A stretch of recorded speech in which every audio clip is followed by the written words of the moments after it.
Hello and welcome to the Studio Demands It, an exercise in creative thinking where we will conceptualize, pitch, and craft a film or series based on the demands from one of you listeners acting as a hypothetical Hollywood overlord. Overlord! As professional screenwriters ourselves and massive cinephiles, we talk movies all the time. All the time. And we'd like to believe that we could meet any demand thrown at us. We will be your screenwriters for this episode. I am T.C. DeWitt, and joining me, as always, is Jim.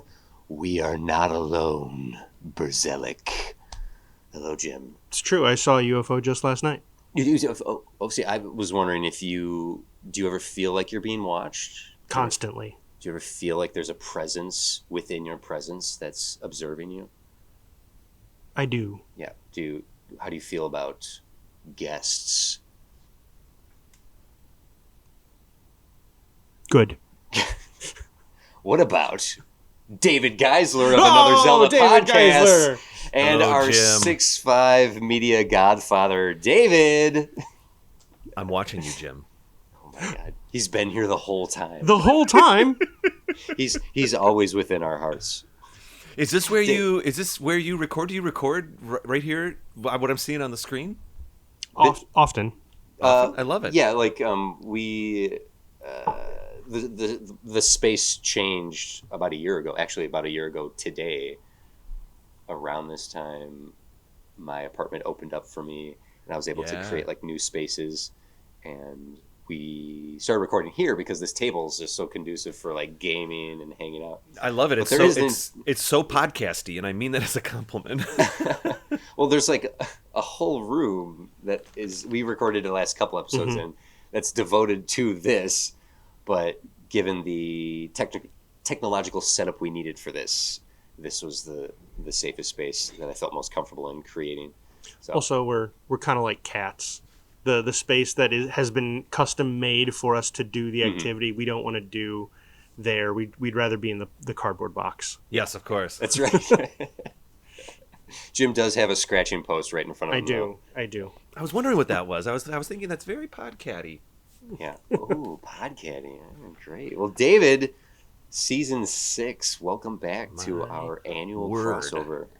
Oh my gosh, I'm so happy to be here, and I am diving in deep. I haven't even received a clue as to what we might be talking about tonight yet, and that is very exciting. Well, the call out went to the listeners once again to give us demands. Obviously, we take demands from people all over the world for anything. Actually, I'll move right into this. Yeah, Jim, David, our listeners give us demands from studios all over the world. And you listening right now, you can send us any demand you'd like, and we will have to meet them right here on the spot. And when we reach the end of the episode, if we've done our jobs, we will have met the demand, possibly exceeded it, and pitched a full script or story meeting those demands. And when we come to the end of a season, those demands could be what's greenlit by the listeners for our finale, which voting will be up. Yep. When this It's coming up. It's up. The demands that we've narrowed it down to the nominees for the finale. The race begins. Yes. Yeah. Oh, that was good. Yeah. And David, knowing David was going to be on this year or this episode, as we do every year, I did throw it out to the listeners for demands specifically for our Another Zelda Podcast crossover. No, we did. We've done a Zelda movie, we've done a Zelda game, we've done a Zelda TV show, and then we did the Zelda movie through the lens of like 1980. We did a multiverse Zelda in the vein of Into the Spider-Verse. That's right. Yeah. So throwing it out to the listeners and getting us an AZP crossover. No, AZB. That's our new show. Another Zelda box that we like to sit in and record. Really? I don't know, because our testing shows that another zebra booty is really what people wanted. Another zebra booty. Oh, see, you gotta chase the search engine optimization. Really, we've been A/B testing on YouTube for weeks, and this is our next show, another zebra booty. Another Zelda booty. Wow, our listenership went up through the roof. A lot of Zelda or zebra booty fans. David, as you might know, for the past couple seasons now, we have been more or less curating the subject matter of our demands while still allowing ourselves to not know what the demand is until we pull it and read it live on the air, which is what we're about to do right now. Oh my gosh. This comes from Zachary at Castletown Studios. What? Okay. Hey guys, a demand for your next AZP crossover. You've been exploring ways to expand the Zelda universe for years now, and it's always through the lens of Link, Zelda, and Ganon. Parenthetical here. Love Zelda 3000, by the way. Thank you. I think that's my favorite one. Yeah. I reference So much that one fun all doing the Zelda time. 1990 last year, but Zelda 3000 is my favorite absolutely, one. Yeah. Sorry, Zach, back to your demand here.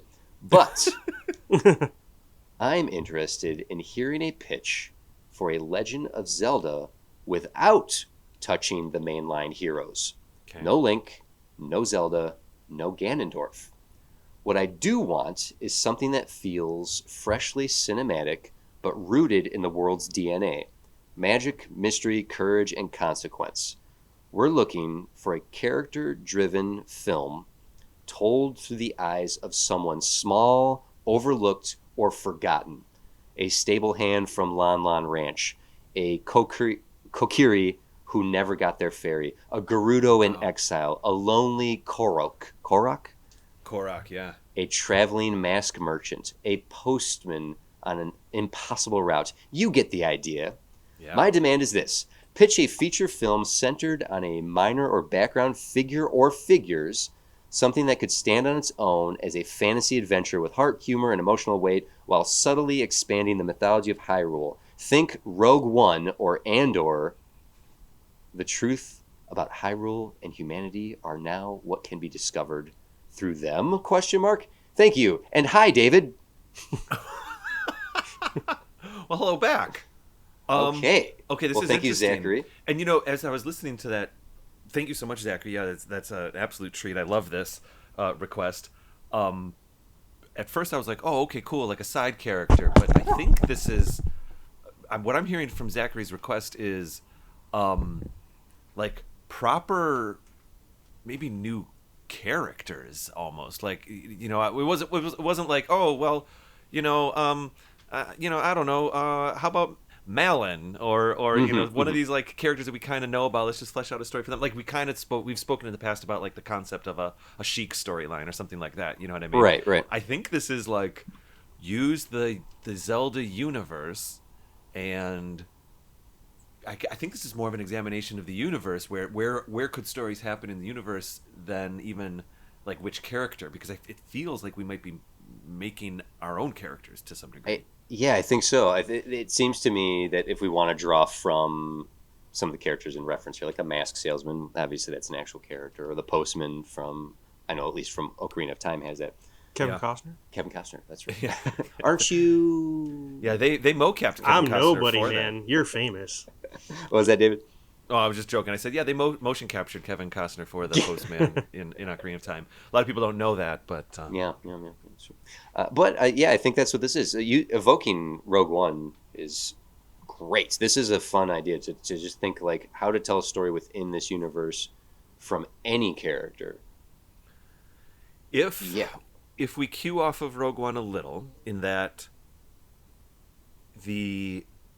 what is a major, maybe catastrophic event that happens in a Zelda story or the Zelda universe or something like that, and we rewind as to why and how, or maybe that happened, like the Death Star blowing up was the seed for Rogue One. You know what I mean? Right. Oh, how do we get to there, and then we kind of reverse it out.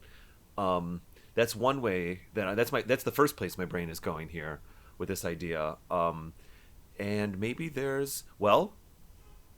maybe it is. Maybe it's like one bit. What's the big event, and how can we pull a story off of that to get there? I don't know. What are the two of you thinking as we kind of let this settle in? I got ideas. Oh, Jim's got ideas. Even though I'm pretty sure I know the least about Zelda here. Well, we got David. I got ideas. Well, and and here's the thing. The thing that's always tricky with Zelda is that it's always like, well, which game? Because all the games are different timelines and universes. That is true. And sometimes when we start talking about this kind of stuff, we just kind of let it go a little bit more broad. Like, what are the general themes with most of the games, and we kind of build off that. I think that's acceptable, unless we want to like zero in and be like, nah, Breath of the Wild. You know what I mean? Well, that's where your expertise is going to come into place here, because Jim, self-admission here, might be the least of knowledgeable of Zelda. I certainly have my knowledge, but it is limited. David, you're the default expert here. But I've become a little bit of an expert. So my idea is prequel-esque, a la Rogue One or something like that. I'm in. Oh, okay. Best Star Wars. So the Legend of Zelda is ages old, right? Like if I understand right, it's because this cycle repeats. Mm-hmm. Is that what it is? If you really follow like the timeline, that is a little timey-wimey, but if you truly follow it, I mean, absolutely tens of thousands of years go from the start to Tears of the Kingdom. Great. What comes to my mind is following a story of the old man in the cave that says it's dangerous to go alone. Take this. Yep. Remind me, what does he give Link? In the first game, he gives Link the sword, his first sword, Perfect. wooden sword. He gives Link wooden sword. That's in your mustache. You have mustache stuff. In Breath of the Wild, that moment is reimagined, and he gives Link like a shovel or something, but it's kind of the same kind of thing. In the original game, he gives Link a sword because Miyamoto originally Link started with a sword, and it was actually a really, really brilliant little piece of game design because they decided, well, wait, let's actually not give Link a sword. And very first screen, there's a cave. He'll go up into that cave. People naturally are going to go to that weird black box, and someone will give him a sword, and that will inform the players, I almost said audience, that you're going to be collecting things. Like, that's one of the mechanics. Like, right off the bat, a character can give you something, I will be collecting items, and they will be important to me. That is the impetus of Old Man. Mm-hmm. So my idea is we follow the old man when he was a young man. He believes in this legend that the not everyone believes in anymore because it's so old and that's just fairy tales for kids kind of stuff. And he's going out and he is sort of preliminarily mapping the world and finding things, basically proving the legend is true at the very least to himself, even if no one believes in him. And he knows that soon, because there's signs and portents of the legend happening, that it's going to happen, and he wants to help the champion. He wants to help, right, in the legend Link. He wants to help him. So he is doing what he can. When he's young, he might imagine himself like, oh, there's this legend, and maybe I'm the hero. Maybe I'll be born as the hero. And it's through the arc, through the journey, he finds out, no, it hasn't happened yet. I'm not going to be the hero. But and his arc is coming around to being like, well, that's okay. No one's a hero alone. Mm-hmm. I will do what I can to pave the way.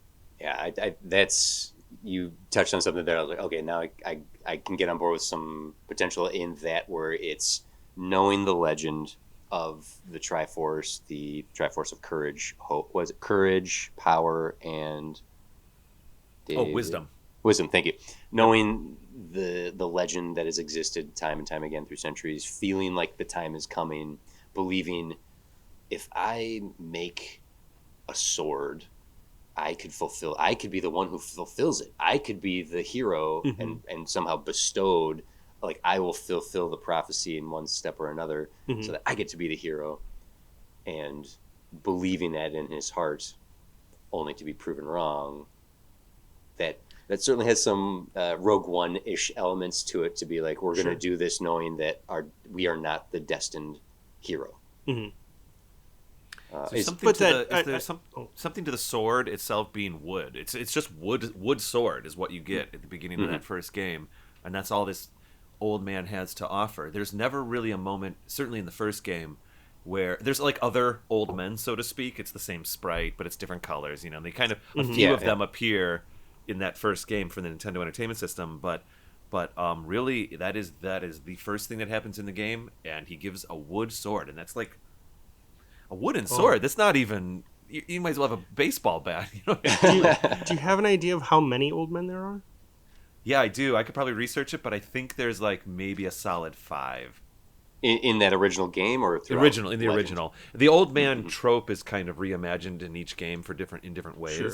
But let me Google it real quick as we're talking about it. So off the top of my head, this could be an ensemble thing with maybe one being central to the group, almost the leader of them. What if all of these old men were young together and they all tried to we want to save the world, we're going to do this, and so it's their adventure across Hyrule, trying to do what they can to save it, to tame it, to find the secret places and all that stuff. And they even, through their journeys, maybe they start with well equipped, or maybe they find their own things, but through the journey they lose those things. And so that's why all they have to offer Link when he finally shows up are these very rudimentary tools, and what we could do through the story of it is the lesson sort of learned is it could be multifaceted, sort of like, don't look a gift horse in the mouth, appreciate what people offer you even if it isn't much, even if it is just a wooden sword. Yeah, because a wooden sword is the first step on the road to the Master Sword. Yeah, that's interesting too. I think another thing we could kind of glean off of here is that the first old man gives Link a wooden sword, but I think all the rest, and again, let's just say 5. I actually couldn't find a number. It's weird. Like the 3 places I just searched all said there are multiple instances of old men in the. Okay, fine, whatever. Google is broken, David. Yeah, but Google let's say itself. 5 to 6. Yeah. But what I do recall is that the first old man, I think, is the only one that actually gives you an item. The rest give advice only. So, like, the third old man you meet is like, Dodongo doesn't like smoke or something like that. And then the second old man you meet says something like, Eastmost Peninsula is the place. And so after that wooden sword, nothing's really tangible from them. Is there any way to work off that? I think that that works directly into those themes of appreciating small gifts and stuff like that. Like, the whole point could have been their goal was to have a treasure trove, to have everything ready. First they thought they were the champion. Yes. But then when they realized they weren't, it was like, well, we'll have everything ready for the champion, and all of their preparation, was for naught. Well, but their they would pass on their experiences, if nothing else. There you go. I think maybe. How about this? If it's a group of young heroes, who will eventually be the old man. Mm-hmm. You have some fun with where we can't even recognize them for the first act. If it's sort of a 7 Samurai, 13 Warriors, Hobbit-esque, where it's this band that come together, the rise of some sort of evil within the Hyrule, within the land, being Ganondorf, or if there's another villain that could, let's say it's the rise of evil, and these characters, these individuals believe, if the hero's not going to come, I'll fulfill that destiny. And maybe they start together, maybe they meet each other on the path. Oh, that's your journey? Well, let me join you. That's what I'm doing. And they collect their tools of their trade. They have their specialties in a boomerang and a slingshot and a sword and a shield, like whatever the case may be, a cartographer, just.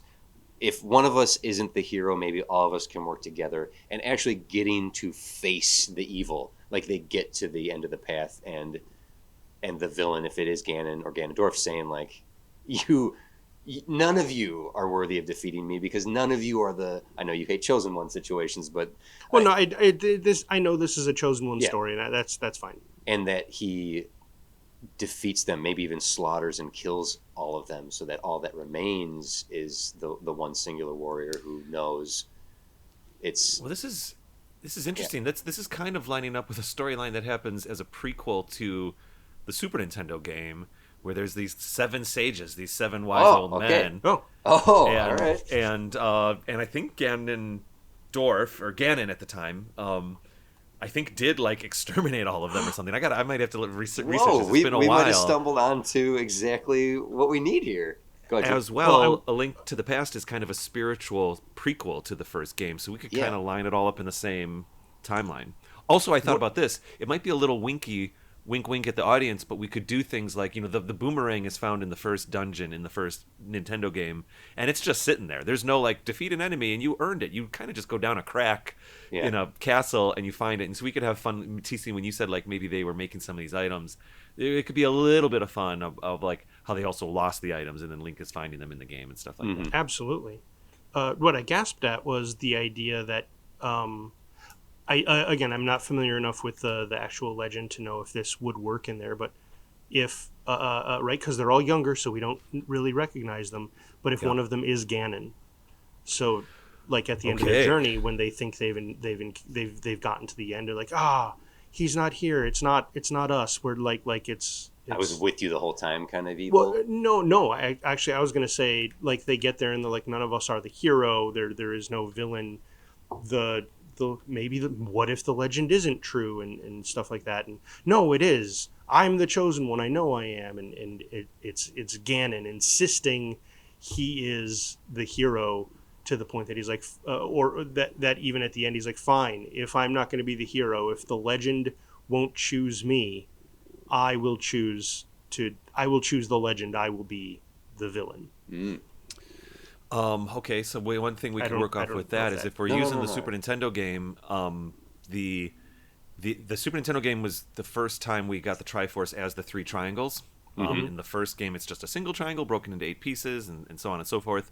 And that was because, and then also in the Super Nintendo game, it's the first time where the 3 triangles represented the 3 characters of wisdom being Zelda, courage being Link, and power being Ganondorf, or Ganon. There was no Ganondorf yet in the Super Nintendo game, at least. Ganon getting power, so that kind of lines up with what you were talking about there, Jim, where maybe there's a moment where, as the Triforce, Ganon snatches power, and boom, there we all now. Everything falls apart because he's logicking himself into making that choice, and then there it is, and that's the beginning, and maybe that can work into the sage thing. I'm actually researching the wise old men real quick here. Okay.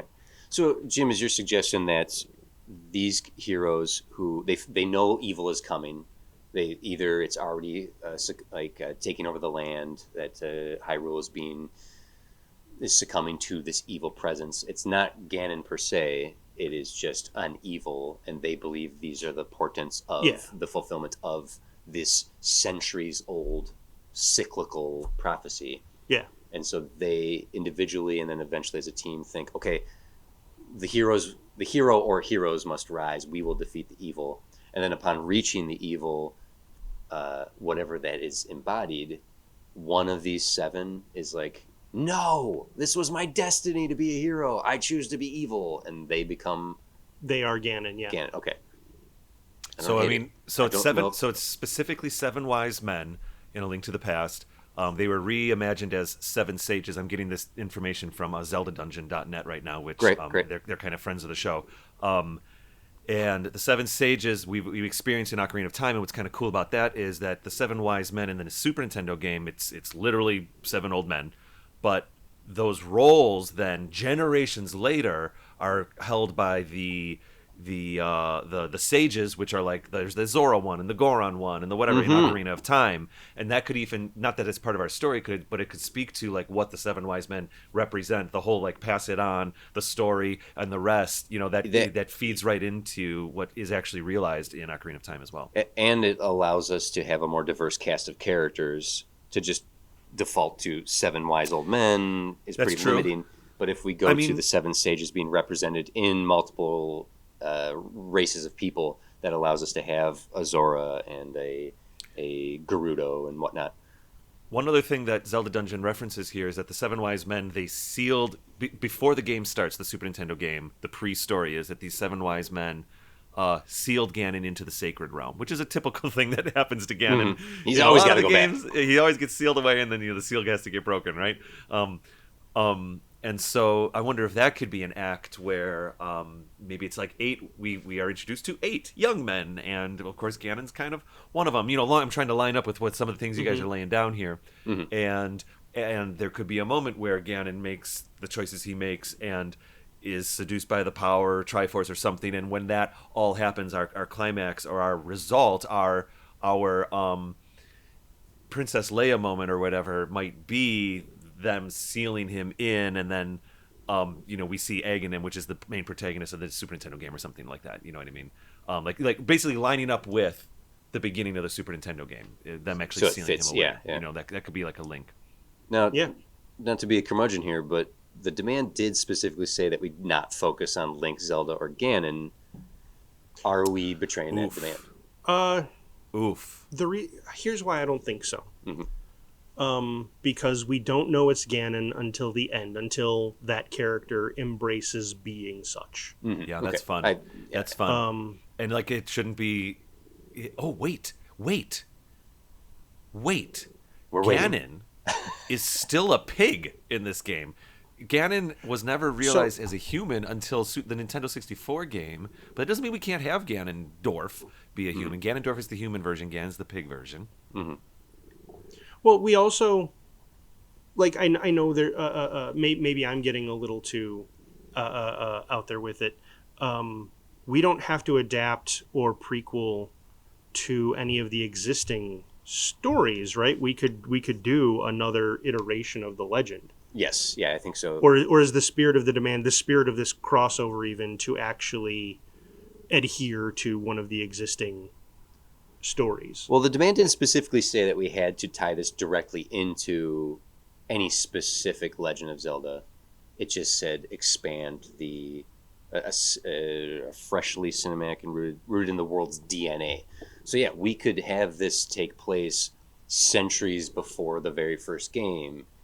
That the old man in the cave doesn't necessarily have to be one of these characters, and it ties directly into the first game. Like we have some latitude here to explore telling this story. But also, if it is lining up that well with Link to the Past, I am on board.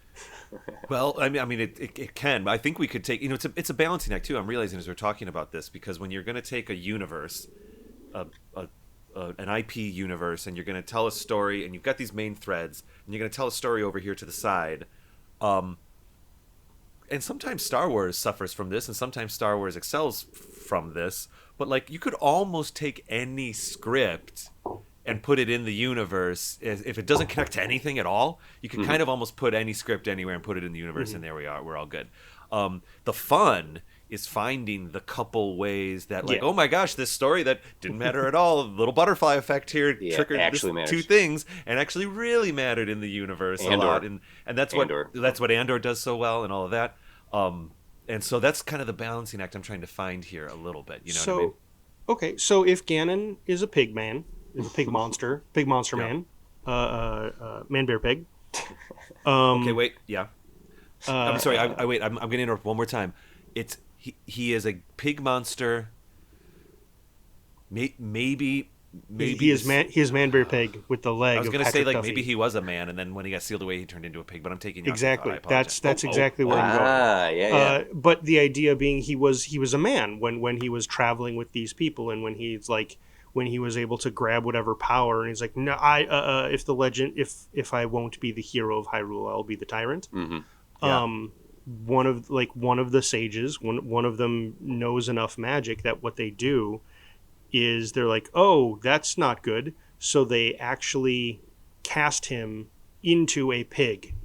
But Ganon is already gathering enough power that he starts transforming into a pig monster. And they're like, we got to go further. And so then they have to cast him into the spirit realm, you said?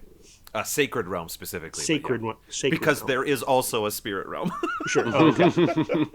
What's the difference? Well, I did a whole episode with Zeldum. We had him on his YouTube channel where we discussed the difference between the sacred realm and the spirit realm and what their relationship was. And we sussed it out, but it's it's one of those things when you have 20 different games and every game has its own little side lore. But you can get the pieces to fit a lot of times if you get clever enough. But anyway, I love where we're going with this. I love the Ganon Ganondorf. Well, let's say Ganondorf when we're referring to him as a human, and Ganon we're referring to him as the monster. Okay. Ganondorf is not called Ganondorf, is one of the 8 men that are trying to save the world, or at least are growing in the ways they grow, and maybe they do learn about their items and their things. And yeah, I love this whole track. And maybe the thing at the end that clicks Ganondorf over is the biggest thing that makes Ganon a bad guy and Link a good guy, you could say, is that in the Triforce, Link chooses courage, Ganondorf chooses power. And right. so when the things aren't working the way the 8 wise men planned, and Ganon says, you know what, I've got the hack, essentially, I'll go to the dark side, I've got the hack, power Triforce, not courage Triforce, or whatever, or did you even know? And that's when like all hell can break loose, and that's when they have to make those choices. So those could be some of the literal triggers that would still line up into like the Zelda universe and stuff like that. And sure, yeah. And taking this separate from Zelda and creating a fantasy adventure story, this all works as a narrative. So the 2 big things I'm thinking about right now, though, are what's the evil that they are trying to destroy? What is the embodiment of that? What is their singular goal here? We are gathering our forces to go to here to destroy this. Is it an artifact? Is it a tower of evil? Is it a monolith? Like, is it the Dark Tower? Like, what is this thing or being that they believe is destined to be the destruction of Hyrule in this cyclical story? So that's the first thing that I'm thinking about. We can go right into that. I see Jim nodding. Yeah. No, I think it's a part of the legend, and then on their travels, mostly through the first act, we learn they talk to people, they have their own experiences, and they end up encountering evils and dangers. And what's happening is people are just talking about a rise in evil in general, right? There are more monsters around. The monsters are more brazen. A town was razed recently by I don't know enough of the creatures' names in fine. Zelda. Right. So it really at first is just sort of nameless and shapeless and placeless. But as they further out, as they venture further into the wilds, and the danger, it doesn't quite coalesce, but they feel like they're getting closer to a center. And my notion is what that is. It is a place, and it's the final dungeon that in the game you fight Ganon in, right? Because that's where he's going to be locked away. Yeah. So they fight their way there, and they find an empty chamber. They find an empty cave, an empty dungeon. And all this time we've been coming here to fight something, fight a being, and it doesn't exist. Yeah. It's the idea of evil. What have we been doing here? Yeah, yeah, and that's what Ganon is. He's who will eventually be Ganondorf, is super pissed about, and like his turn could actually happen pretty quickly. Like he is so frustrated, and the other's like, well, there's nothing. There's no thing here to slay or destroy. We just have to be ever vigilant. Clearly, we're not the chosen ones. Clearly, the legend hasn't come to fruition yet. And Ganondorf is like, no. We all have shown plenty of courage. We all clearly we are 8. That's an auspicious number. We are the Triforce, and if no one else is going to be brave enough to take the power, to take it, I'll do it. After all, taking the power requires courage. Ooh. Oh, dang. I was going to say, yeah, exactly. Oh, damn. Nice work there. And I also was thinking from a logistic point of view, Ganondorf, I'm not sure exactly what the dwarf part means, but what if we have this human who's named something Dorf or something like that, they become Steven Ganon. Dorf on golf. And then, what's that? What'd you say? Dorf on golf. Well, it's Tim something Conway Dorf character. something Dorf is his name as our almost main character or whatever, or perhaps a side character or something. No, I think he's our main character throughout the whole thing. Goes for the courage or goes for the power, becomes Ganon. So then it lines up that as Ganon, then Ganon reimagines himself as a human. So our whatever Dorf character doesn't even look like Ganondorf. You see where I'm going with this? And so then he gets turned into the pig beast, gets turned into Ganon, is Ganon for a while, and then Ganon finally is like, this is like later in the story, maybe it's not even in our story, but this is what we're feeding to, is that Ganon has figured out how to take his monstrous form and conceal it back down into like a human form. That is where we get Ganondorf. So I like the idea of like the Dorf name is like referencing a little bit of something that he was before he was Ganon. Possibly. Yeah. I think I love the idea that he manifests himself back into human form, and I'd like to make a suggestion for that, is that our POV character should be the man who gives the wooden sword. That the character we start this movie with is this young hero who believes in the fulfillment of the prophecy, who is truly a hero. And when going through this adventure, how this adventure fulfills itself, if we get just a hint of an epilogue centuries later, when Ganon chooses to become Ganondorf and take the form of a human, he takes the form of that guy, of the hero, the swordman, the young man that he was. And basically, when Ganon seizes the power, when Ganondorf seizes the power at the end of this adventure, in the cave, in the final dungeon, and our heroes have to stand up against him, their friend, and finally go, no, and they all draw weapons on him, and this big battle goes down. The hero we've been following from the beginning, our protagonist, our main character, the swordman, it comes down to the two of them, and while the swordman survives and many of our other characters die, a bit of a final revenge of our villain is that when the villain can't finally take human form, he chooses to take the form of, and this is really just a glimpse of a 30-second little moment at the end, minute-long thing at the end, of when Ganon chooses to choose a form. He chooses a human form to look like the final hero who tried to destroy him. As sort of I love this. I love this because in Ocarina of Time, the lore for Ganondorf is that Ganondorf was born. We've talked about this before. Been born every 100 years or whatever. But I also, the idea is that Ganondorf is the flesh and blood creature, but the idea is that Ganon has figured out a way to finagle into this life form and then be birthed into our natural Hyrule world. But it would be cool, and of course Ganondorf is Gerudo, and maybe our main character isn't in our film, but like the features could be the same. Yes, you see where I'm going with that? And so like maybe our main wise man doesn't have red hair or something, red eyebrows, but that's kind of comes through in the combined genetics of mystical whatever. Yes, like in the production version of this, that final image of Ganondorf becoming human is that hero actor, the swordman, in makeup. I also think that I really was kind of not triggered, the positive version of triggered. I really latched on to TC when you pointed out that really having our point of view character be the wise old man, the old man, maybe not even the wise old man. Oh, this is interesting. I feel like we could imagine a scenario where in the first Nintendo game, which is parallel-ish with the Super Nintendo one, we don't have to get too nitty-gritty there. This is all about inspiration here.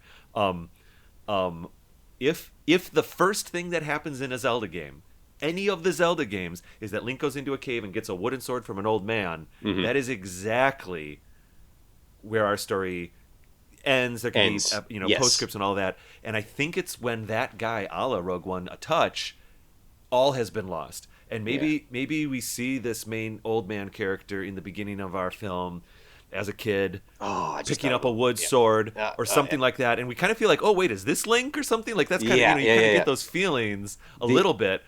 And we have the wood sword, and yes, the other wise men also start making boomerangs and the things and the stuff, and through the course of our second act, these things are lost. Some of these people are destroyed, and perhaps old man and maybe just a few disparate few who are hiding in caves, because they're all in caves or hiding in dungeons in the Nintendo game. I just remembered.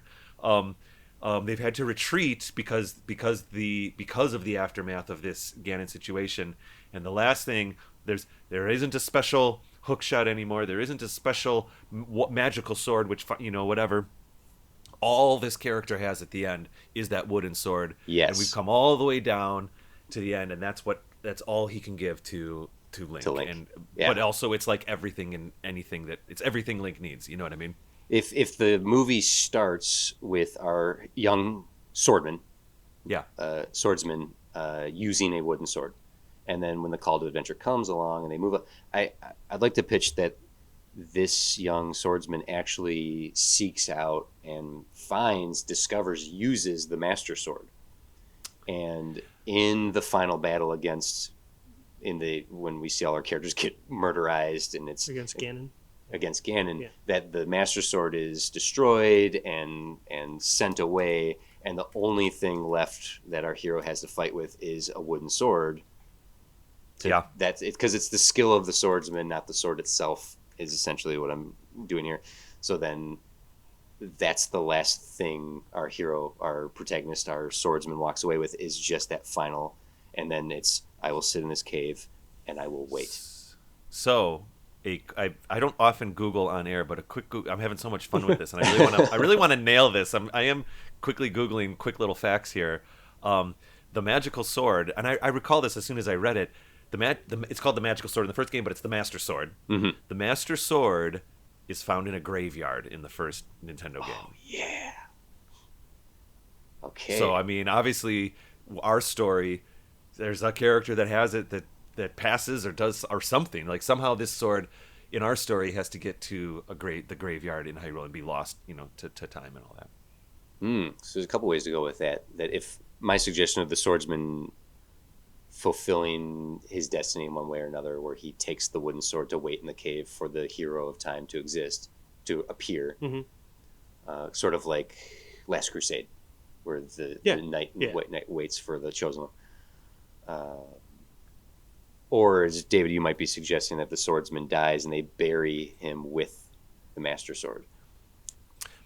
Because I pitched my idea, I like waiting in the cave with the wooden sword better than our swordsman dying. But I love this idea that they're like, it's like the team's got a plan, right? They think by the time they hit Act 2, they've got their plan, and what we're going to learn is that it doesn't quite work, or this or that, or maybe some pieces unravel. But maybe the end goal of that plan is, hey, all our problems are answered when we find this Master Sword, magical sword, whatever. Maybe they talk about a magical sword the whole movie, and it's not really called the Master Sword until something happens in the third act. But they turn it into the Master Sword, and the person, maybe it's not our main character, or maybe it is. They think they've done it. So someone believes in it. I don't know. I'm getting a little lost, but the idea that, hey, I've got the Master Sword. They try to use the Master Sword on our Ganondorf character, and it doesn't work out. Ganondorf wins because he is with the power of Triforce, and that Master Sword, one of our other wise men, ceases to exist, and our main character still has his wood sword. But what I'm trying to do is I'm trying to build them up through Act 2. They think they've got it essentially figured out, even though there might be questions. And Act 3 is we just rip everything away, and at the end it is just the wood sword. That's what I'm trying to get to here. You know what I mean? Yeah, absolutely. That was the. I agree. I like that. That's what I was going for. I actually would like if that main character we follow. He could start with the sword, but what we learn is he made it. He made it himself, and even the other villagers make fun of him for it. Like, what are you going to do with a wooden sword, right? 100%. It's a stick. And he's like, I don't know, but I'm going to do something. I'm going to try. And as they go, they get more, and they get more and better equipment. I'm thinking this character, what we see him do time and again is actually give things that they find to other people. Like, you'll do better with this. I'm fine. I got Take this. I got this. Yeah, he kind of keeps saying take it, like, and that even happens with the Master Sword. Like maybe the 7 of them are like, no, you've been with that wooden sword for so long. Take this one. Take this. and so he like, okay, I will. But then, in sort of that climax, realizations happen, and like in the final fight, Ganon realizes that the magical sword is the potent thing that could kill him, and so he intends to kill them for it. And one of the other characters, who is a better swordsman, because our main character, he's more of a Baron Munchausen, right? Like he's not himself necessarily an expert at any one of these things. His skill lies in seeing the potential in others. Yeah, and in preparing and in just daring to seek the adventure and the boldness of attempting to do good. And so one of the other characters somehow selflessly takes the sword from him to make Ganon go after him, so that this good person can live. And so he that way our character with the wooden sword survives, knowing that his friend sacrificed himself by taking the magic sword to put the attention on himself. I don't know if that fully works. Yeah, I love where you're going with this, and it's making me also feel that I think it'd be really cool thematically.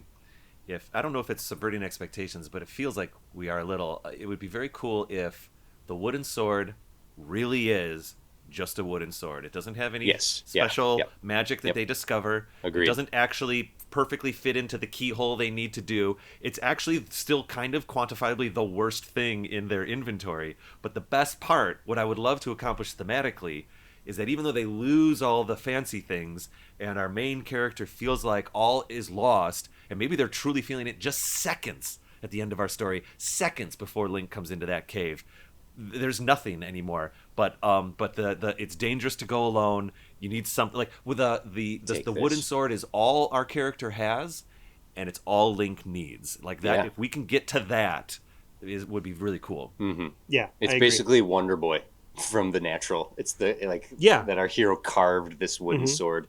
I don't know if I'm on board for our old man giving the sword not being the swordsman of the story, but that's not something I'm willing to die on. Well, what if we use it where he kind of we see him when he's younger and he wants to be and he just doesn't have the skill. That's why he hangs on to that wood sword. It's the one that he made or something. Oh, you know what? Okay, yeah. That he is a good swordsman, but he's not the best swordsman. And in their adventures, as we gather our sages, if we do come across someone who is a very good swordsman, and in the quest trying to find the Master Sword and finding... Okay, follow me on this. They enter some sort of side quest adventure to find the sword. And when the sword is discovered, I'm going to evoke Last Crusade again and use this as a bit of narrative foreshadowing for our swordsman in the cave handing a sword. If through this cave system, our swordsman character in Ganondorf, who is going to be our villain, basically, I want Ganondorf to take the sword for himself, and the magic sword, the magic sword for himself, and not reveal that he has it until like when they get in that final cave, and it's like true courage is having the courage to take power. No, we're going to stop you. I'd like to see you try, and then shing, pulls the Master Sword out. So now they have to fight him with both a Triforce and a magic sword. And then our swordsman being able to disarm him and give that sword to our swordsman character who actually can wield it. And then that character is the one who dies, and we bury the Master Sword or magic sword with them. Mm. I like that character being the one that... I don't know if I'm fully sold on Ganon having that sword, but I'm listening. Spaghetti wall. I would really rather have our main character be more of a Frodo than Aragorn. Great. Yeah, okay. I'm on board. You sold me. Again, sold! And of course, as a Frodo, this, it's sweet. It's almost heartbreaking that this is the wood sword that this character made as a kid, and it's good enough to fight off a goblin here or there, and he never wants to get rid of it. TC, to your point, I think it was you said it maybe 15 minutes ago. He keeps not accepting that. He's like, no, I'm good. I'll and there could be I don't need that fancy item. I'm good with this sword. And to your point, like maybe he's even made fun of just a little bit, nothing crazy. But what I think is really cool thematically there is he never gives it away. He never wants to give it away. He never gives it away until he does to Link. Yeah. Oh yeah, sure.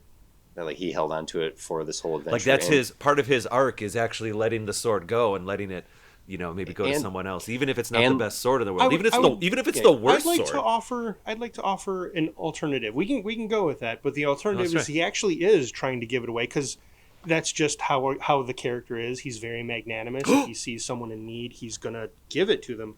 But because it's a wooden sword, people feel like no.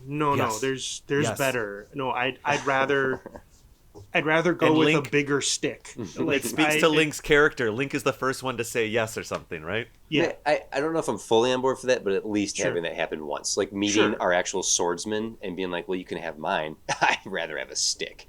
Just even if it just happens once. Because, thematically speaking, our young swordsman, our old man, our wise man, wants to believe they can fulfill this prophecy, that they are destined to be the hero. So being able to let go of that and letting go of the sword at the same time, like first accepting we were never meant to be the heroes, all we can hope for is that the hero will show themselves and we've done what we can to prepare their way. I will wait for the hero to arrive. And then letting go of that, and then also letting go of the sword in the end is the last act of destiny will now be fulfilled. I've done my part in this story. Okay. So there's a thematic letting go. Yeah. Kind of like Obi-Wan handing the lightsaber to Luke. A little bit legacy there. Yeah. To borrow from a very clear monomyth. Also, I would want many scenes where this character saves his own bacon, saves the day, or delays death with this wooden sword. Whether it's classic keeping the jaws of a monster from closing to managing to parry off a series of attacks. Through action, we the audience see that wooden sword is actually doing a lot of really good work. It's dangerous to go along. Yeah, and we don't make it overt though. It's not the special moment. It's just if you've been tracking. If you've been tracking appropriately, you've noticed this thing's doing okay. Mm-hmm. Properly applied, a common tool is going to be very useful. Yeah. It's a bit like in the Dungeons and Dragons Honor Amongst Thieves movie, the Chris Pine one. Chris Pine only throws one punch the whole movie, and the two moments he gets where he actually is effective is hitting someone with his violin. Yeah. he's a man of action in his own way. And it's not like that instrument is magically significant. It's a piece of wood. How do you feel about these 8 people knowing each other when we start our story and not not doing a first act, go collect the group kind of thing? There's a couple ways to go with that. I mean, Magnificent Seven style, you gather your party as you go. The Fellowship of the Nine, you gather them by the halfway points. There's some precedent here in terms of fantasy adventure that can go one way or the other.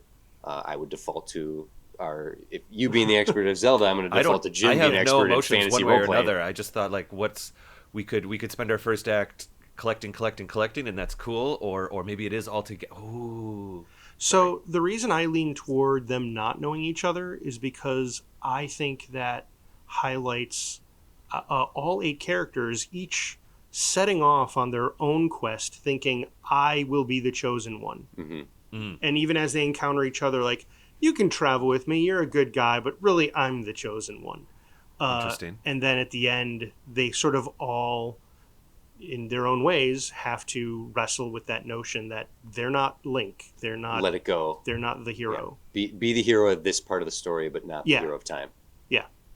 David, because they're sacrificing themselves down to, let's just say they're going from 8 down to 5-ish, kill a couple off. By the time our story's done, we have maybe 5 disparate characters that are kind of Obi-Wan Kenobiing it up in a cave, just hanging on to their story is done. They know it. They're going to live off their life lightly, peacefully, perhaps less so. They found their little nooks and crannies in the world, and they have, failed or whatever. I guess I get All right, so in my now- mind so if it's if it's 5, we started with 8. 1 was Ganon. 1 is our hero that dies with the magic sword. That means 1 other dies at some point, and that's all 8. But I see the 5 sort of entering a lifelong pact. They still believe in the legend. They now acknowledge they're not the heroes. They weren't strong. They got there, and when Ganon became the villain, and all they were able to do was banish him. They encountered it and realized firsthand. It's not even just it's the time isn't right. It's like literally they got their chance at bat, and they couldn't do it. But that's okay because they know the hero's coming, and they all in my mind they're all gonna old Ben Kenobi, and that's why they hang out in caves. They know that they choose locations that they know the hero will need to come to. So Interesting. There, have you guys watched Avatar: The Last Airbender? Yeah. No, you haven't. Oh, it's very I'm good. so sorry. I really recommend it. haven't. Yeah, I'm heard it's There- good. You should. There's a No, a group my of story old is tragic. The only Avatar: The Last Airbender I've ever seen was the M. Night Shyamalan. Oh, that is tragedy. And Oh my God. I was like, I don't even know this series, and I can tell this is not the way it's supposed to be. Go ahead, Jim. So there's there's a group of characters that are a clandestine group of people for the betterment of the realm called I forget what they call this. It's something of the White Lotus, and so they all have this little symbol of a White Lotus so they know who's in on it. But at the point of Avatar, they're all old men. So it's not that they've given up on their younger dreams of being heroes. It's that they remain guardians even into their old age. And the young characters of our story, I believe when they first learn it, a part of it is who they encounter. Like, oh, you're old and formidable, and you have a legend about you. But others are entirely unknown when they reveal the Lotus. So like, wow, really, you're a part of it? Yeah, there's lots of ways to help. Yeah. And so I guess I would see the 5 remaining heroes. Yeah. Right. It could even be overt, but they basically enter a pact. Like, okay, we all go to our agreed upon spots and almost like lookouts, right? Like they Yes. and yeah. Yeah, they all. No, I love this. I'd like to piggyback off this. I'm thinking that we're really onto something here with this. Yeah, it's true. Okay, fine. Two perish for reasons, and maybe there could be thematic reasons why they make the wrong choice here or there. They go for a power adjacent thing or whatever. But when we get down to our 5, and again we're just saying there's going to be 5 in the Nintendo game. It's something like that. But we'll say 5 for the sake of this episode. I love that they all kind of. Oh yeah, didn't you say there were 7? They kind of go and in the one what's we were that? talking about? Didn't you say there were 7 in the one we were talking? We were actually doing. Well, there's messed 7 wise men and 7 sages, and that's kind of a theme in Zelda games. And Right. we've been using 8 to have Ganon be one of them as well. Right. I think it's okay to still kill characters off if we understand that there are people who can carry the torch, so that even if we kill off a bunch of characters, there are people within their lives or destiny will fulfill. Yes. That other people So will rise up. There's no reason Like that our 8 couldn't have traveling companions. Like, this is my squire, or Something like things that, like yeah. that. Sure thing, yeah, absolutely. And also, I think the whole idea of like the sages in Ocarina of Time not even being old men but taking the same roles, speaks to there's something in the lore that these positions get moved down. But anyway, what I'm getting to here is I love this idea of I think the end of our story feels like a loss. I think all three of us are kind of lining up with that, and for all intents and purposes, it feels like, wait, we have messed it all up. Not messed it all. Well, we haven't. We're not the ones. I get it. Yeah, I love that. Maybe we've messed it up, but it's not going to be us. Maybe it'll be something in the future. All right, we'll go to our fire watches in Hyrule and kind of hang in our caves, and maybe one or two are a little, like, there's literally one old man that you have to like push a block and it reveals a wall in one of the caves, and maybe he's set up there. Maybe others are just in caves in the area. But what I would love to see there is they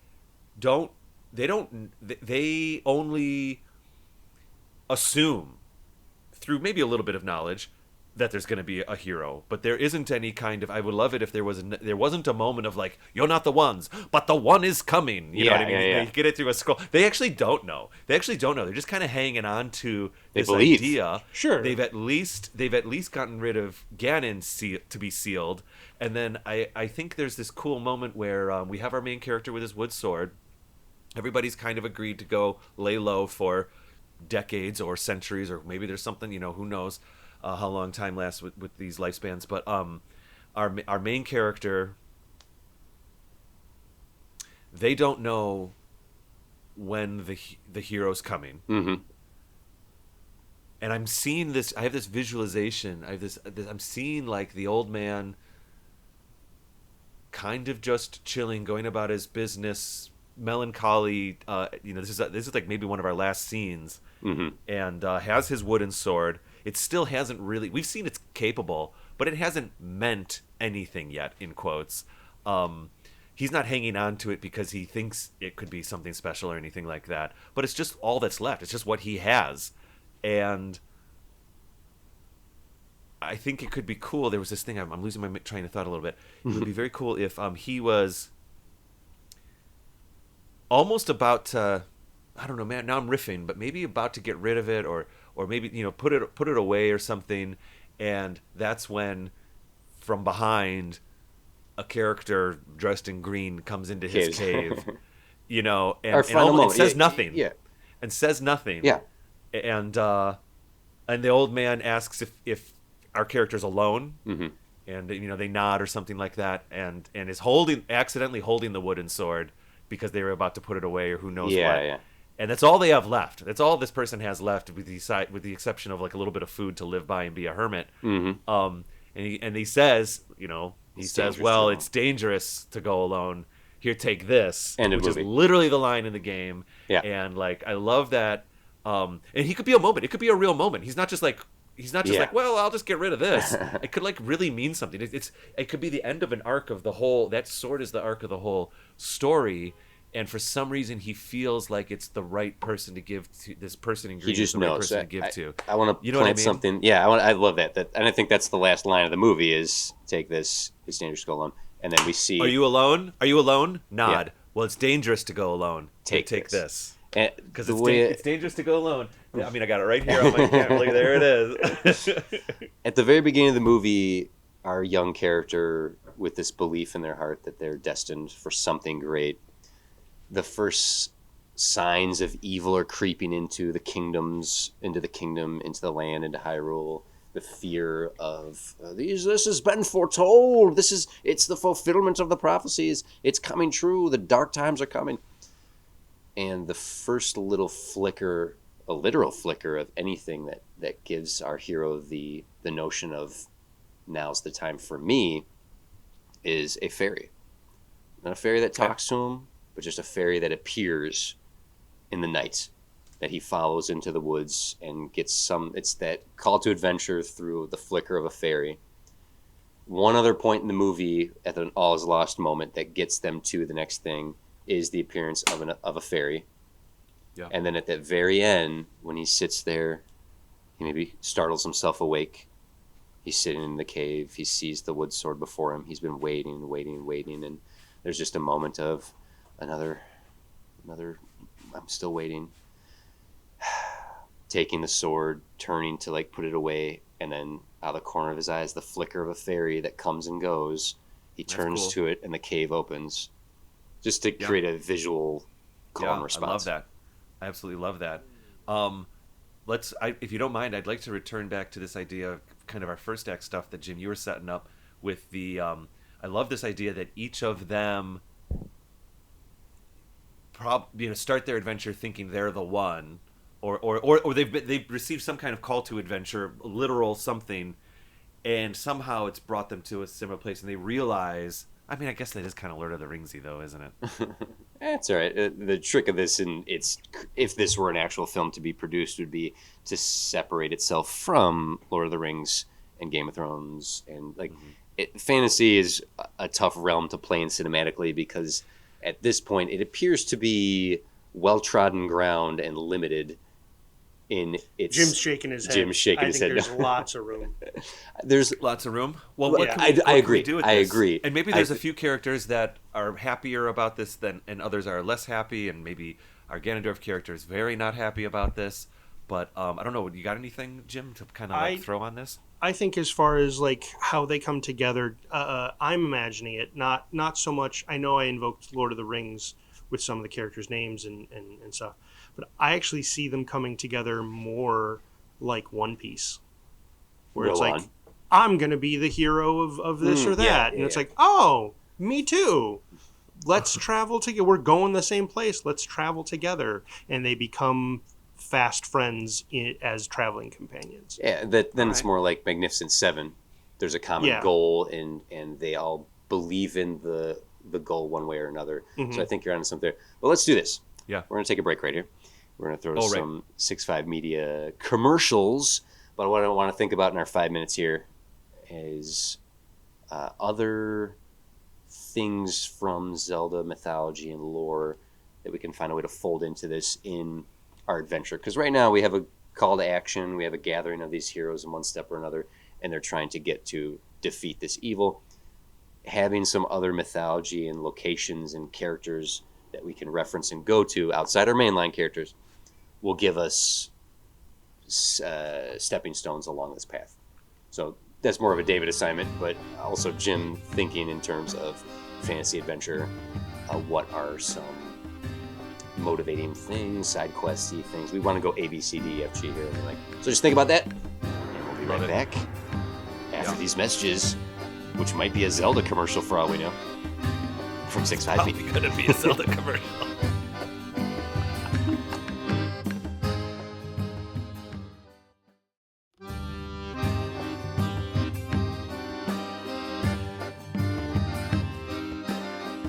Okay, and we're back in Hyrule, adventuring with a bunch of nobodies with no names, just occupations and ages.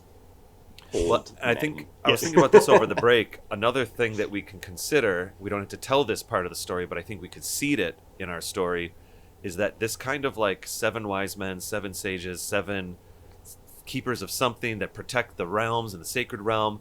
This is a theme that gets absolutely not recycled, but like repeated. Yeah, absolutely. In this is so in some ways we have an opportunity to have our story be maybe the first of this, and there could be I don't know if it's a second act thing or a third act thing, but it could be like even though this was just 8 men, boys, or otherwise, they've started something, right? Whether they knew it or not, they've started something that then is also another kind of cool soft seed for future Zelda lore and the other games and all that. Mm-hmm. If our main character, our wooden swordsman, is so infatuated with the legend of this, has waited for this his whole life, much like a lot of these characters believe they could be fulfilling their destiny and coming from different parts of Hyrule, being different creatures and races and whatnot. But if he's the one that we follow as an audience who has the sagely words, he could be documenting all of this in a text, like writing his memoirs. Bill, there and back again? Not necessarily okay. Bilbo did it as a way to show off, but like that when he's in the cave, he's documenting the cycle of this. Maybe, I don't know, or we have a researcher type character who can answer these lore questions.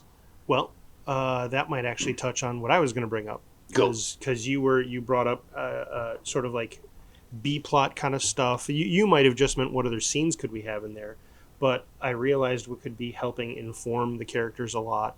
And as far as like, because the notion of they don't know anything about the timing of the prophecy or anything like that. They just believe and hope. Yeah.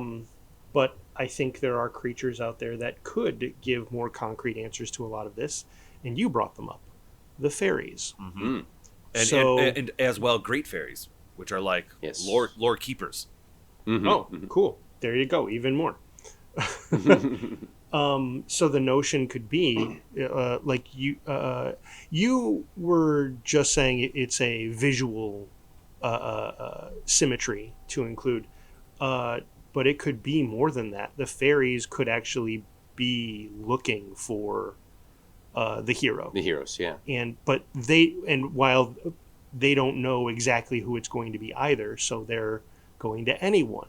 Yeah. Like you're kind of like a hero. You're kind of heroic, yeah. I think you might be the hero. You should go. Have you heard? And like, so to that end, like each of them could have one or more fairies that have been like, yes, this is our champion that we're gonna take to the evil. I really don't mind this though. My only concern, just structurally and narratively, is having too many characters with too many additional characters. We have a Hobbit problem where it's like, I don't care how much you distinguish these characters visually, they're all just dwarf. Yeah, no, I understand what you're saying there. So what I'm including I'm not saying we need to give personality and screen time to all 8 or more fairies that are tagging along with our 8 or more hero characters. I'm thinking there would be a couple. Think like Tinkerbell. Yes. There's lots of fairies in Neverland, but Tinkerbell is the named one. And there could be a couple others. Well, I was thinking there's about one this fairy who gathered all these people together. Yeah, I was thinking about this too. We it doesn't have to be a fairy per person. It could be a single fairy that's zip zapping around and like, visits one for a day and then goes finds another and this or that, and maybe that fairy could even be sent out. But what could be fun is that another seed is that the future characters like the Kokiri, who all get their own fairy at certain ages and certain things like that, could be a ritual recognizing that time that fairy went and got all the wise men, you know what I mean? And so we don't have to, in that way, we don't have to literally have every person have a fairy, but that's how it could expand to that, speak to that, To bring more of the fairy lore in. What I'd like to look at structurally, narratively, is creating an additional antagonist in the mix here. Yeah. And since we ultimately take this to the final dungeon and have a battle involving the Triforce of Power, we haven't delved at all into the hierarchy of Hyrule, the kingdom itself. If memory serves me right, David, you may be able to help me on this. The 7 sages worked with the Knights of Hyrule. If I'm remembering Link to the Past correctly, it's not just that 7 people trapped Ganon.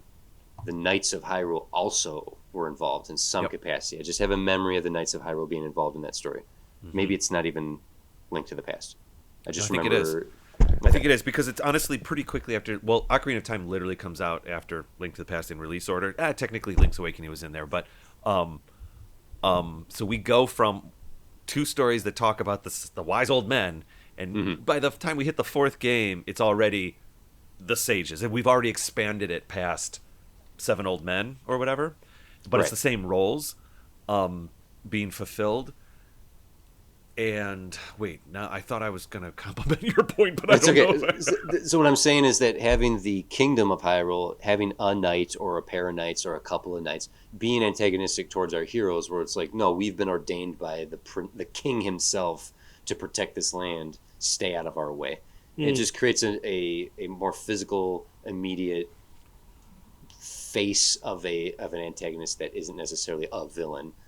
Yeah. Because another thing to add into the mix here, adding a lot to this story with essentially 8 main characters, is seduction of power and the seduction of being the hero. Like having these opportunities to sprinkle in character testing moments there's two things happening: having those character testing moments be applied through their experiences against monsters and other creatures, and having this secondary physical threat, physical antagonist of these knights who are like, listen, you farmers and fish people and whatever that guy is, back off.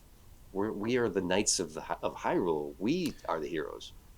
And it's a copacetic relationship, but it is not a it is two parts, two bodies. They're not. It's not like, oh, the wise men are right there with the soldiers in the same courtyard. You know what I mean? It's like together, and maybe even sometimes opposing together. You know, they were taking care of Hyrule, protecting Hyrule. Particularly if the knights get wiped out and we have one final knight, potentially we can then turn our original group to 7, and the 8th character ends up being the surviving knight. So then there's no, like, if we have 8 wise sages that are going through this adventure, and Ganon is one of them. If we have 7, people assume, oh, here are 7 sagely characters. Oh, that one has revealed himself to be a villain. Well, luckily we have this knight character who fulfills the 7th slot.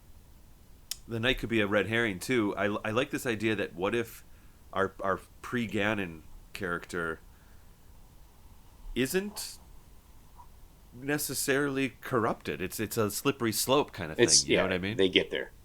Yeah. I see Jim mulling it over here. I'm not understanding what we're what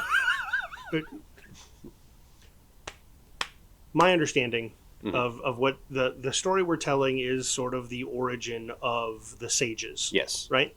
I think so. And there are 7 of them. Yes. And they go on this adventure, and the knights are also there, and they're all like, hey, you not knights, stop doing knightly things. That's what I'm suggesting, yes. That could even start earlier, and then eventually one of the knights joins them as one of the 8. There doesn't have to be a replacement thing. That's what I'm saying. Okay, I thought you were saying there was No. like a replacement. I meant thing replacement happening. as we're moving pieces across the board. Narratively speaking, 7 characters set out. The knights are also engaged to like, hey, you 7 dorks, stay out of this. So when we get to the end here, our 7 sages, one of them proves to be villainous. And it's Ganon. Yep. So now there's 6 sages and a knight who slots in to be the 7th sage. And what I think is cool about that is the knight might be a little gruff, and we might be inclined to think like, oh, there's the guy that's going to go sour.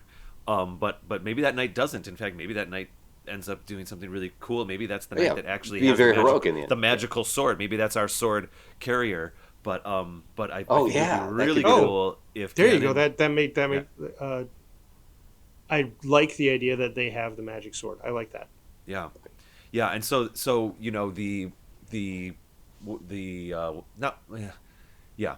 Ganondorf, whatever we're calling him,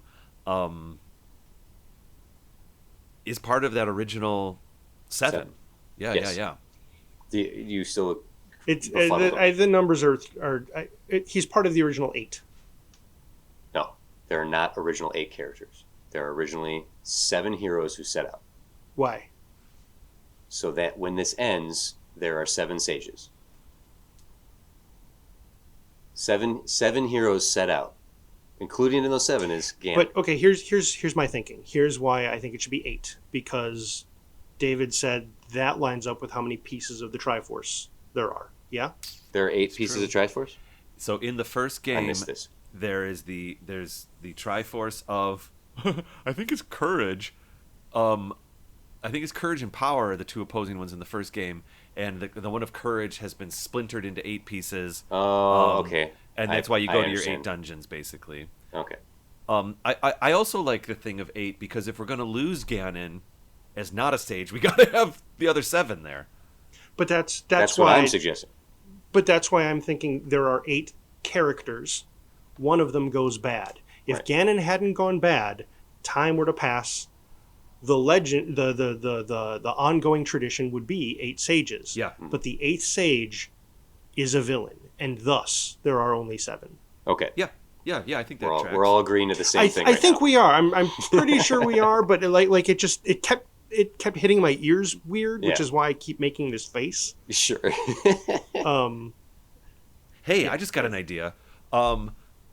there's a little bit of this, like, what I think would be cool if it was a little grassrootsy. Not so much that these eight.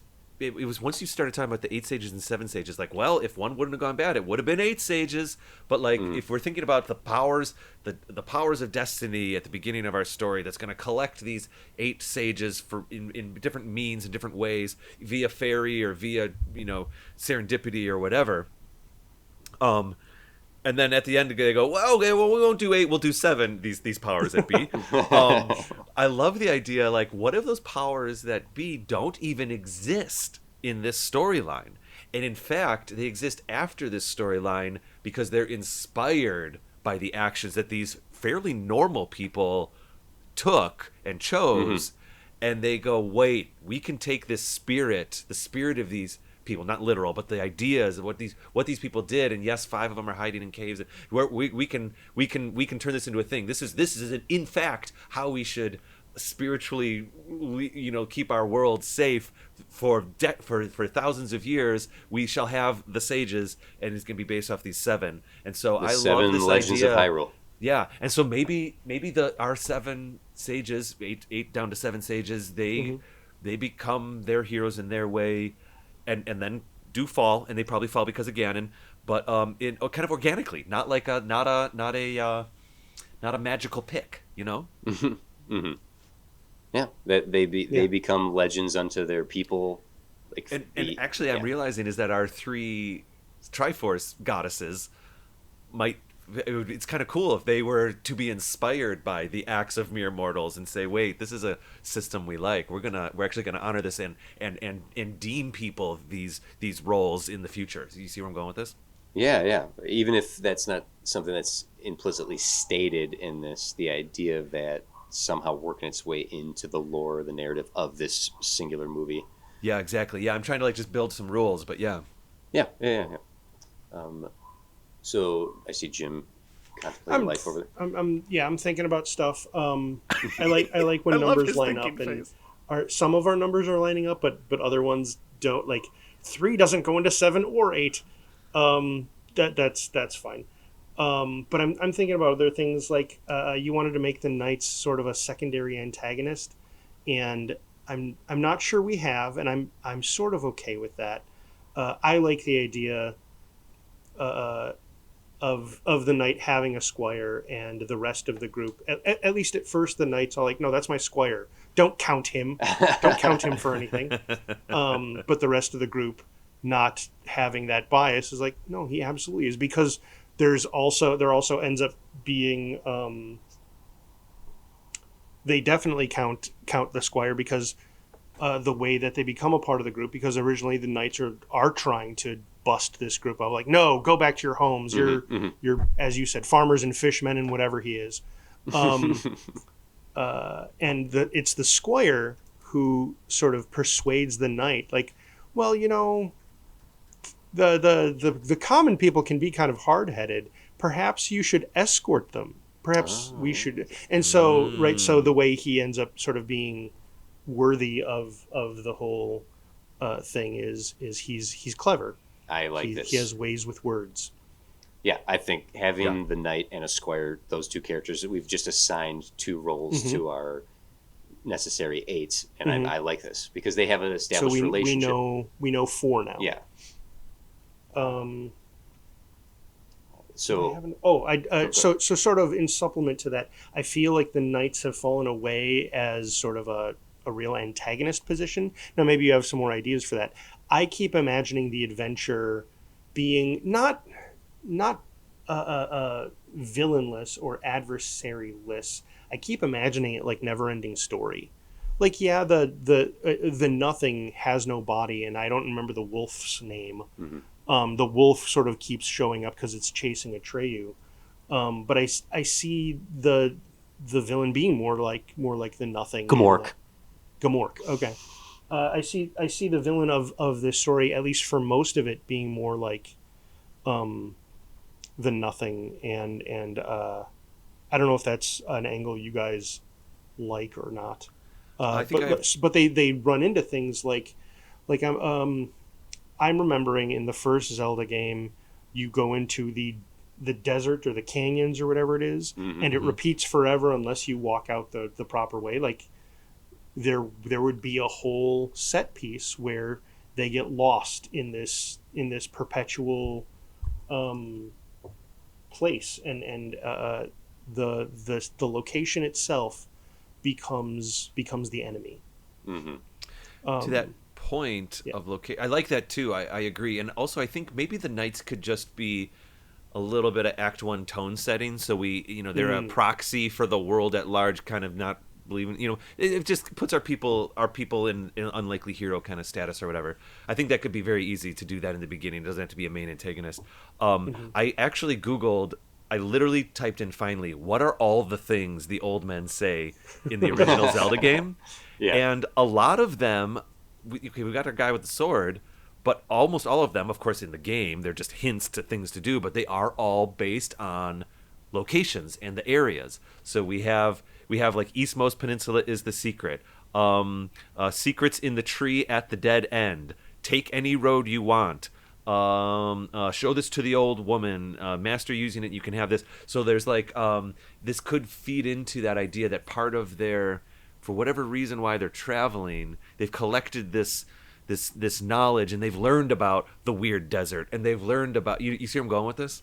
Mm-hmm. Yeah, essentially, that's what, right. It's man versus nature, essentially, and so all the things that they advise Link to do in the game, those are all sort of the lessons they learn in our story. Yeah, I think so. like Yeah. Thinking about Don't take the mountain pass. Go through the mines of Moria. well, something that I think might be to touch on some other things here is, so we now have 4 characters. We have our swordsman, a knight, a squire, and Ganon, which I think Ganon should be a Hylian, like he just is a human character. Like we won't have a Gerudo in the mix, because I think having a Sheikah character in the mix, who, in pursuing the destruction of this evil that's coming after the land, yes, Cookie, hello, is, well, when we get there, we will be facing a Gerudo, because that is who's destined to be the evil, right? Because isn't the legend that the human Gerudo will always be Ganondorf? Yeah, this wasn't fully really realized until kind of the Super Nintendo game and a little bit more in the Ocarina, in the Nintendo 64 game. But I think this is all basically close enough to the story we're telling. Yeah. If we're specifically talking about the first Nintendo game, there really isn't. There's zero verbiage about like Gerudo. Okay. There aren't any graphical representations. Yeah. But I love this idea of Ganondorf or Bob Dorf or whatever his name is like a normal person, and Ganon finds his way back in through what eventually become the Gerudo later on. Yeah. Okay. Good. I just wanted to assign the other 4 roles here. Ashika comes with a stubbornness. They're the technologically advanced race. They are the desert. And to that people. point, we could use the Sheikah. Not to get too into the weeds, but we could use the Sheikah because Link's nurse does exist in the first game via the instruction manual. Oh, great. I was going to suggest the opposite. I was going to suggest more than one Gerudo to kind of muddy that water, so that interesting. We wouldn't know for sure. Well, the knight, the squire, and whoever Ganon is are 3 human characters, at least as I have them just jotted down right now, because having a Zora, a Goron, and a Rito, the bird yep. people, Yep. Yeah, gives us, we could have, like, the knight himself could be Gerudo. Well, and also creates a red herring in him. I want to throw a hard stop on that. Whoa. If we're telling our story in this part of the within this kind of Nintendo Super Nintendo range, they are explicitly referred to as 7 wise men, so I feel like 7 humans. And what's fun about that is that these roles don't expand out to other races or, frankly, even genders until thousands of years later, when the goddesses have seen the acts of these 8 mortals, and said, "Oh, this is great. We're going to assign these now." But the world's so big, we're going, okay, it's going to be a Zora, it's going to be a Gerudo. I actually think that as much as I don't like saying this, I think this kind of like I think they have to, and maybe we can use this, but I think they have to be like 8 dudes. My argument against is the Catholic Church is very patriarchal and male-oriented, but there are many female saints. Yeah, that's a good point. And our original 7 don't have to be men or human, but all of their traditional descendants could end up being so. Because the 7 sagely men, old men, as it's in the first game, if we're going to try to link it to that, they only have to be 7 sagely old men then, if they carried on the tradition of... But that is also what we are trying to have the end of the movie be, is we're trying to have our main character be that old man. Right, but there's also decades between the end of defeating Ganon and you're when saying Link goes into the cave. You're saying all the people in the caves aren't our characters? Not all of them have to be. Oh, I was working to make them be I was that. also working to I make also them didn't be that, know but this is interesting. that Legend of Zelda was full of a bunch of different Old men. Like races, non-humans. Oh, I yeah. thought Gerudo were just a race of man. No, there's 7 or 8 different kinds of like major races now in the Zelda games. Yeah, And they all follow and believe in the Legend of Zelda. no, not necessarily. In fact, like the Zora have a completely different religion and stuff like that, and all the different kingdoms will often communicate with each other and agree or disagree too from time to time. But that stuff really started with the Nintendo 64 game, and now it's expanded where when you play a game like Echoes of Wisdom, which just came out recently, you've got every single species is represented, and their cultures and their political aspirations are all like formed now these days, because we're almost 40 years into this. Yeah. But back in 1981 or whatever it was, 82, it was there are literal graphical depictions of like 7 men. And I think we can achieve what we're asking for here. I do believe there needs to be quite a long amount of time between the end of like capturing Ganon and when Link walks into the cave. Like there should be 40 years between the two. Or at least. Yeah. Oh yeah. So yeah, our main character goes from 40 to 80 or whatever. Right. Although when did that first game come out? 1980. Honestly, I don't know exactly. I'm going to Google it. I think it's 85, 84, 85. In 1984, 85, a 50-year-old looked like an ancient old man to people. So Yeah, that's true. But anyway, there's time between the end of our story and then the epilogue. And really, we use that wooden sword as our kind of icon too.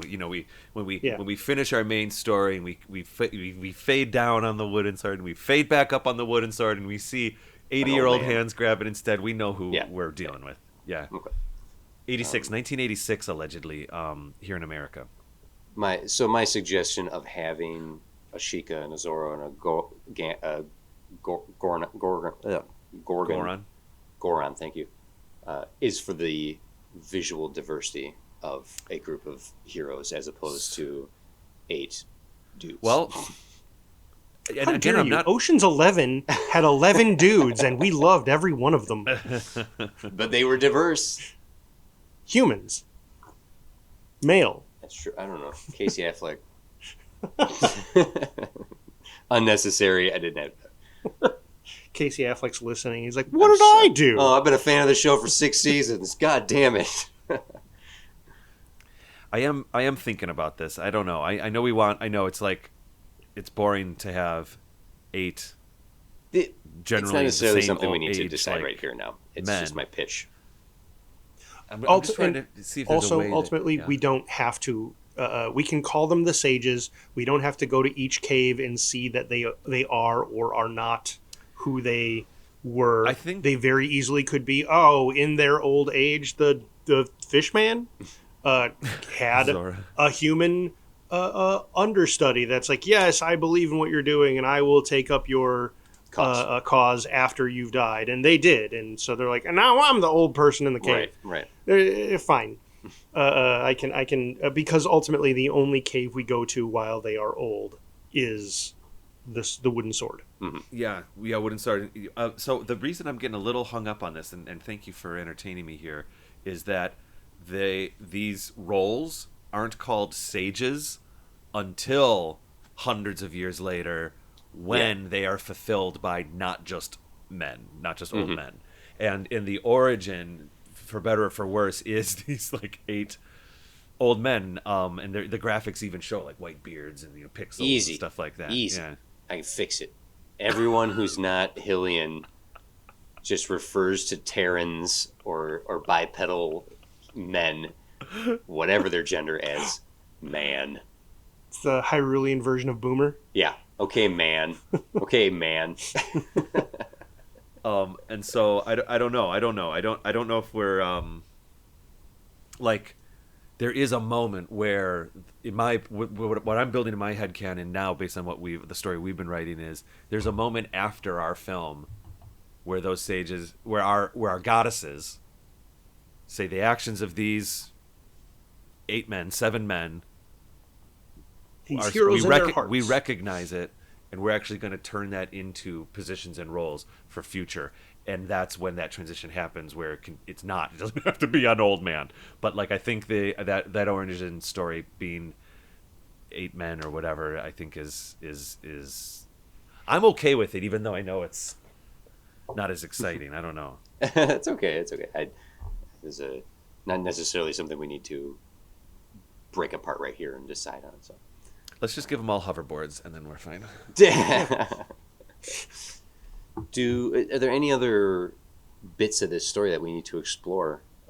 Because I'm just going to break it down real quick. Right, okay? We got the evil is rising. A young hero with a wooden sword is called to action by a fairy.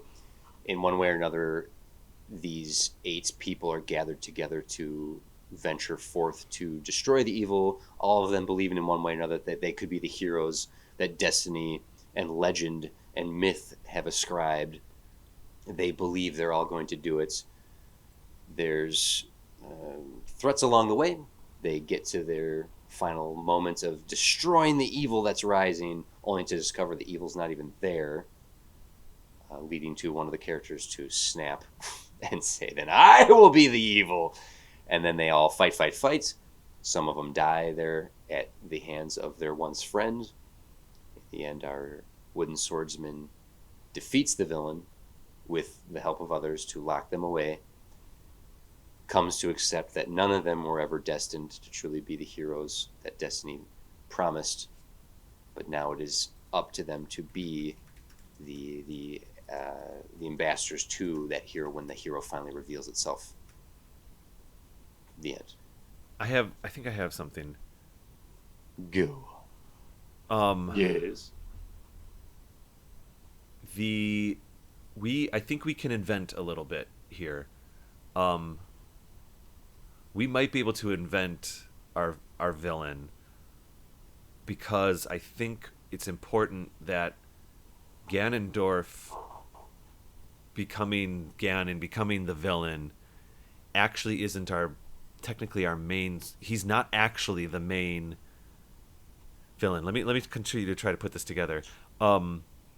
If our 8 are going up against whatever they need to go up against, I think it's important that their Ganon character chooses the Triforce of Power to take that power, because initially he thinks this is the best way to help. This is the thing to do. He's making he's choosing power. And also, I did a quick search. The 2 Triforces in the first Nintendo game are actually wisdom and power. Courage doesn't come up until the Super Nintendo game, because courage is connected to Link, which actually tracks. If we don't have a courage in our film, because Link's not around yet, the hero's not around yet. But I think we could invent... Easy fix. Ganon says it is wise to take power. Yeah. Good. Yeah. It takes courage to take. It is wise to take power. Do you see where I'm going with this? I think Ganon is not our big bad. I don't think there's a big battle with Ganon. I think the fact that we have 8 friends, and one of them is just making the wrong choice, and they have to do something about it. It's so bad that with that power, Triforce turns that friend into the big pig monster, and when it's all gone too far, they have to make a choice to seal him away. But I think something else is there's a reason why Ganondorf has to think, geez Louise, I need all this power to do X, Y, or Z. And I think it would be cool, personally, I think it would be cool if Ganondorf originally did it, thinking he's doing the right thing. Okay. Jim? I see what you're saying. I guess it depends on exactly what you think the right thing is. Because I think the reason he does it isn't because he thinks he thinks he's doing the right thing in the same way Thanos thought he was doing the right thing. Yep. Mm-hmm. He thinks he's doing the right thing because he thinks it. Yep. Not because it actually is the right thing. It's hubris that he basically gives into. And so my notion is, I know what you're saying by needing another antagonist. Like, well, who are we gonna swashbuckle against? Right, we need why some, why some would stuff. Ganon have to make this super power up choice? Mm-hmm. Well, because he came to King's Landing and he freed all of these people, and they still resent him. So no. burn them all. But Don't I you kinda, dare, actually, Game of Thrones. though, Jim, I do kind of so- see where you're going with this, Jim. I think I like it. Make it a little more subtle. I see where you're So going. the way we visually and tactily put that into the movie is he is not the only one that is tempted. There we the go. Same way, well, not the exact same way, because it really was more of a vision, but in the way Luke went into the swamp and encountered his personal demons. Yep. Basically, I am Darth Vader. Dark Night of the Soul. Sorry. Basically, these shades are harrying our characters from almost the beginning. Yeah. And when they get close to them, like they can be like Nazgul-esque and like actually fighting them, but when they get close enough, our characters see, and they eventually talk to each other out. They see themselves. They see themselves. Shadow versions hidden in these dark. And I'm realizing that actually can touch on the link to the past because of the shadow. Yes. Shadow Link. The dark Yeah. world. The dark world. Absolutely. Mm-hmm. So basically, what it is it is the Triforce of Power literally tempting them every step of the way, and we see all of our characters, all of our heroes, they get tested, and they pass either through their own personal mettle or through the help of their friends. But it is only Ganon who, in the end, gives in because he is entitled, and he is selfish, and he believes that he believes he is bigger and better than it. Yep. And when it comes in and it appears as himself and it offers him this power, he's like, yeah, I'm going to take this. I mean, I love this because the pre-story to that Nintendo game is that, like, the setup is Ganon has stolen the Triforce of Power, and the Triforce of Wisdom has been split into pieces, and that's where the game picks up, where our story ends. Huh. Nice. That lines up perfectly. Yes. Okay, well, Boy, I'm we were happy to just keep- nailing it. Yeah. If I like what we have here. I think Yeah, we I think have so, something too. here that Yeah, something interesting. were we to be assigned to write this now, we have at least a very clear structure at the beginning. It gets fuzzy in the middle, and then gets ourselves to the end. We can connect those two dots. I'm tempted here to call it a wrap, to say we've completed our pitch. How do you two feel about that? Is there anything we're not touching on? I think you pepper in some awesome dialogue and some great character dynamics. And Easy. I think you've got a movie here. Just Easy. Just grab some of that off the iStock shelf. Yeah. I think we take this and we just go make it good, and we've nailed it. Oh, make it good. Oh, Yeah. I forgot. Yeah. You know what? Sometimes I think we forget to do that. I think so. It's like Should the just make- football coach that's like, I've got the perfect plan, team. All right, I've got it. I know it's halftime, but it's a very simple plan. Win the game. That's our Yeah, plan. coach. Yeah, coach. We got it. No. But no. Let's I do think this. I think our building blocks here and our rules and our universe is all set up great. And, and then you throw a couple passes putting some character development in there, and I think it's great. Well, I think that's gonna do it for the episode then. So, like, what we need to know, Zach, of over there at Castletown Studios, is how did we do? Okay, now it's up to you to contact us, and anyone listening. If you can hit us up to agree or disagree, or let us know what we missed, anything at all. You can message us directly at studiodemandsit.com or on Instagram at studiodemandsit. You could look for this post specifically to comment on it. And if you're not already, please take a moment to subscribe to wherever you might be listening to this. It doesn't cost you anything. It's one flip of your button there. Okay. And if you feel like giving us a little review, you can do that in-app. And that also helps us get out there into the world. You can find us on YouTube and TikTok, where we post video content, including material not heard here on the show. And Jim. You can join the conversation. My screen froze, so I wasn't sure if everything was still recording properly. I'm sure it is. You can join the conversation over on Reddit at r/StudioDemandsIt, or on Discord. Go to our webpage, studiodemandsit.com, and there is a link to the Discord server at the top there. To the server. A link to the server. Love that game. Legend of Discord. There it is. No, that's it. That's it. Yeah, that's yeah. it. That was the full bit. Well, normally, actually, before I do that, if you want even more, we do have a Patreon for a couple bucks a month. You can get episodes early, commercial free, extended double-length episodes, movie commentary tracks with episodes hidden within there.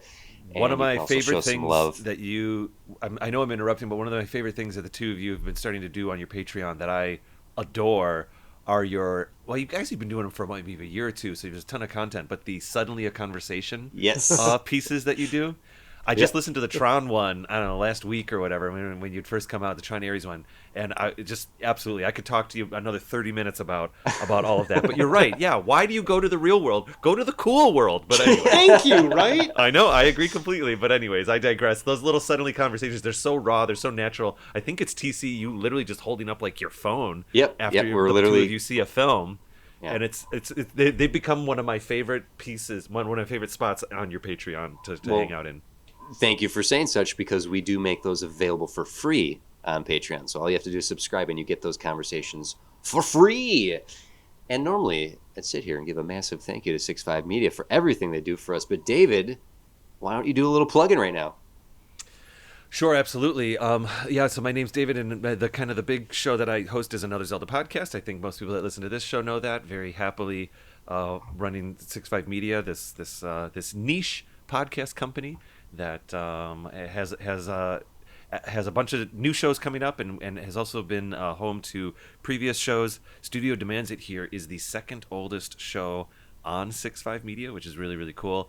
In fact, in many ways, back in the day when I was thinking about kind of making the company, I contacted TC first. I was like, if there's any person that's going to be involved in this adventure, it's going to be him and whatever he wants to do. And he came up with this idea of Studio Demands It. And so that's been an absolute blast to kind of have that happen. We also have some newer shows. We have our first Another Zelda Podcast spin-off show that's doing really quite well. Galutrad and Bex do a show called Another Pokemon Podcast. It is literally format copy paste on purpose. Another Zelda Podcast. Yeah. I use the same Photoshop files to make their icons as I did for the Zelda one. It was all done on purpose, and they've been having a blast. They're in their second season, and I'm tremendously proud of them.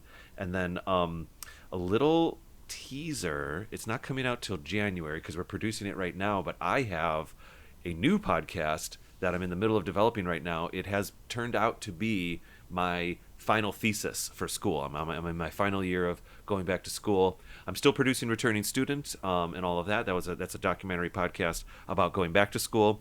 But what has taken precedent here is a show. I think the two of you know that we play Dungeons and Dragons once a month, and I'm a first-time DM, and all my players are first-time players. Well, what we've decided to do is we've taken the story that we've been building via game for the past, building at the table for the past year. We've taken that story and I've adapted it into a radio drama, into this fictional narrative podcast. It's called Legends Awaken, a D&D podcast. Right now, it looks like it's going to be 12 episodes a season, and each episode's going to be somewhere around 30 minutes, and I'm actively producing and recording it right now. It is my hope and dream that we have other, I guess you could say, characters like TC and Jim. Sold. Be like, NPC cameos and stuff like that in this show. For the assignment, I have to produce 6 episodes, but for the season, I know it should be 12, and it'll continue on. And so we've just started play. I said one way, we're playing the beginning of season 2 right now, but I'm creating season 1, and so there's about a year delay on that, and that has been. I never planned on making this show. I know I'm getting a little long-winded here, but I never planned on making it. My professor recommended that I make a fictional narrative, and I always kind of thought about it. It was like the last thing in my wheelhouse I hadn't really experimented with. And then, actually, to that point, it was the stinking Another Pokemon Podcast people that like talked me into having it be the D&D show. Yeah, well and done. So that is like, when you're among creative friends, good things are birthed, and so I'm really grateful for that. And so please look forward to Legends Awaken, the D&D podcast coming out in 2026. It's cool. Thank you, David. Thank you highly produced for letting us do this show with you. It's a dream. The fact that we've made it this long. I think, Jim, you've said it, this is the longest you've ever committed to anything in your life. This is giving my college run a run for its money. Soon we will be doing this longer than I went to college. Amazing. Well, that's fine. I'll say this because I went a long built your time. Own community and everything. TC's trying to wrap up the show. I won't stop talking. Oh yeah. No, that's fine. I do the same thing. I have things planned already to say to interrupt him. Well, I'll say this. Voting is now up for our finale. If you head over to Instagram, Discord, anywhere that you can hit us up socially, we do have the nominees up. I won't say what they are here, but you can go find them on social media. You got to go there. We can't talk about it yet. You got to go there to see them. You can't listen here because we're not going to say it here. Yeah, but voting is now up for the finale. We will be back again soon, Jim. If you have anything more to say, we'll move it into bonus territory. But we will be back again soon. David, do you know how we end the show? Yeah. No, I usually listen to the Patreon. Good job. That was it. That was it. That's how he ends the show, everybody. By usually listening. The music's playing. That's how you do it.